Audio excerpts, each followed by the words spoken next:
Bonjour, bonjour, on va parler un petit peu de casse aujourd'hui et de la façon dont on peut revaloriser les rebuts. Alors, deux choses hein, pour l'acier et pour le bronze ici, surtout ces deux métaux-là que je travaille. Alors, l'acier, c'est souvent quand ça va casser, c'est parce qu'on aura eu l'acier qui s'est fatigué à force d'être martelé, surtout s'il y a des différences de température. Ça, c'est un des problèmes entre guillemets de la forge au charbon, c'est on peut facilement ou trop chauffer ou avoir des problèmes de. C'est surtout ça que je rencontre, des problèmes de différence de température marquée entre deux endroits. Et par exemple, ben là, je tenais ici avec la tenaille pendant que je travaillais là. Là, c'était en température de chauffe, mais là, c'était pas assez chaud. Et simplement tenir la tenaille en martelant, le truc s'est cassé dans la tenaille. Vous voyez. Alors la cassure, elle est nette. Par contre, le téléphone, lui, ne l'est pas. Bref, ça casse comme du verre, entre guillemets, hein, quand ça se brise. Alors, vous savez, des fois dans les films ou les dessins animés, on vous montre les épées qui cassent, ou les bouts d'acier, c'est tout luisant et brillant à l'intérieur. Ben non, c'est gris, hein, c'est pas poli, hein, bien sûr. La cassure, là, elle va me donner des morceaux. Alors, vous voyez, c'est parce que j'étais en train de travailler. C'était mon prototype. Ici, je faisais la garde en acier pour ce Chris. On retrouve un peu la forme, vous voyez un peu le truc là. Je réfléchissais, bon, heureusement, j'ai d'autres morceaux d'acier. Alors, un truc cassé comme ça, on peut éventuellement le revaloriser, bien sûr. C'est pas bon à forcément jeter à la poubelle. Ça peut se transformer en petits objets décoratifs. Vous voyez, là, c'est une feuille qui peut servir de porte-clés, de pendentif ou ce que vous voulez. Ça, c'est facile à faire, ça prend quelques minutes et puis on a un résultat qui est probant. Je peux aussi éventuellement ça en faire une patère, je me disais, hein, ça peut servir de patère, accrocher un manteau ou ce que vous voulez. Ça, c'est réutilisable. Un petit morceau comme ça, c'est déjà un peu plus compliqué de trouver une. Vous voyez, je me suis dit, je m'amuse à faire une feuille dessus, mais j'étais pas très content. Donc, donc voilà, on peut essayer d'en refaire des choses, mais c'est pas forcément toujours évident. Alors, est-ce que je vais le jeter pour autant? Pas nécessairement, parce que ça pourrait devenir éventuellement un insert dans quelque chose, ça peut se retravailler, c'est pas trop petit.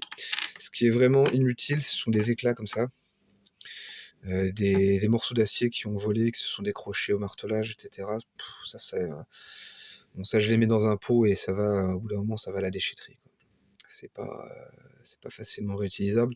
Éventuellement, le décapant, on pourrait toujours en faire du damas en caisson. Mais bon, c'est pas génial comme matériau. Donc ça peut aller en déchetterie, c'est pas la mort du petit cheval. On pourrait aussi dire, oh, tu peux le faire ailleurs, mais le faire ailleurs, si je vais avec une demi-boîte de conserve, d'éclats de métal comme ça, il va rigoler, il va m'envoyer bouler, c'est pas la peine.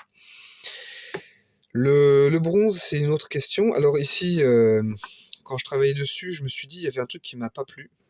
Et je me suis dit, c'est bizarre, donc je suis allé sur l'enclume, je lui ai mis un solide coup de marteau, et paf. Et il y avait une impureté dans le métal. Alors aussi, désolé, mon téléphone est naze au niveau de tout ce qui est rendu visuel. Voilà. Et il y avait une impureté dans le métal qu'on voyait pas forcément de l'extérieur.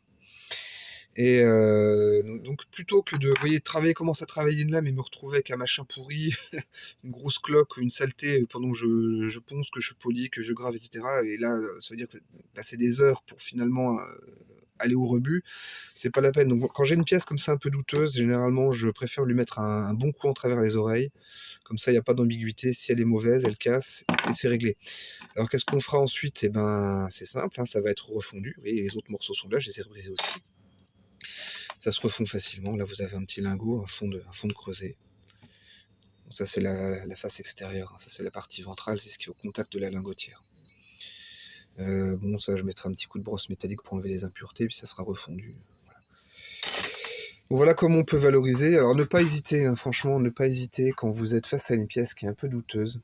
Vous n'êtes pas sûr de la solidité. Vous avez l'impression que le métal a été un peu fatigué.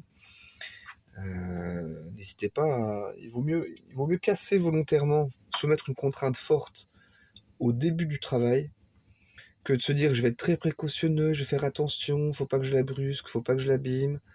Et là se retrouver finalement après avoir passé 10, 12 heures sur un truc et sur les phases finales du travail, le casser parce que le truc était trop fragile, que son intégrité structurelle était compromise. C'est pas la peine.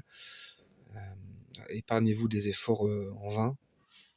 Et faut peut-être pas hésiter de temps en temps à être un peu rude avec l'objet, voir s'il mérite vos attentions ou s'il mérite simplement d'être mis au rebut et recyclé. Voilà ce que je pouvais vous dire. Bah, écoutez, je vous dis bonne journée, puis je vous dis à bientôt.